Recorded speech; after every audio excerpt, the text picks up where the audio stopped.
Hi, it's Jim Enright, the mortgage strategist for chapelboro.com. I'm here with Nick Tennyson, the executive director of the Home Builders Association of Durham, Orange, and Chatham counties. Nick, good to see you. Nice to be here. Thanks. All right. Nick, you know, there are a lot of homes on the market right now, but there are probably some opportunities for people to build. So is there any reasons that, or why should somebody build right now?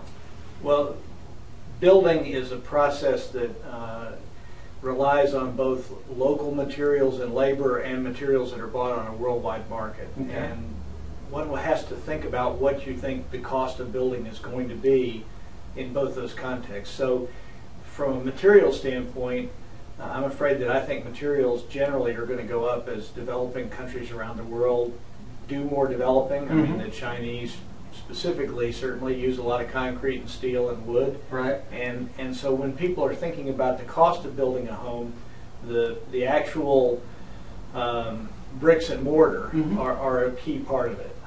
Beyond that, the question of being able to get the advantage of all the things that have been changed over the last few years, the ways we build homes, the higher energy efficiency, all the changes in technology, make it possible for you to have the lifestyle that you want. And that's really, I think, the key thing. I mean, the key thing is, the reason to think about building is if you've decided that you'd like to have a different lifestyle in that Right.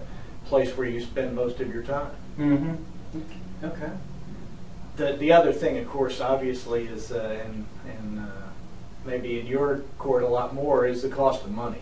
And the fact that you can do it so inexpensively now in terms of the interest rates that are being charged on loans. That's true. Interest rates are exceptionally low. They've been so low for so long, it's like we expect them to stay that way.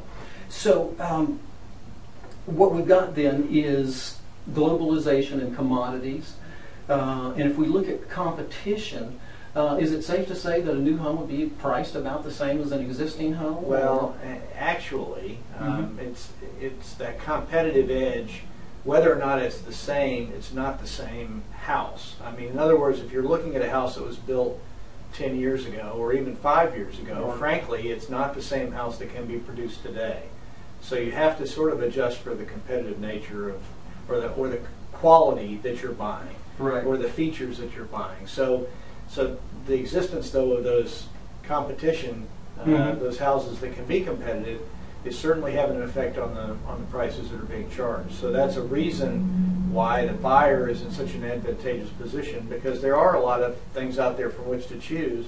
And so when you're making the decision to buy an existing house that's to somebody else's taste, or to build a house that can be built the way you want it, you have to put some value in there for that, as well as just the dividing the square foot into the cost. Right, and I think you made a very good point when we were talking. I think you used the frame of, you know, if you're, you know, build the room where you're going to live and work the way that you want it. I think there is a lot to be said for that. You know, it's certainly the reason why we think people ought to be thinking about buying. Well, Nick, thank you so much. My pleasure. And we've got some other questions. We'll come back later. All right. Thanks.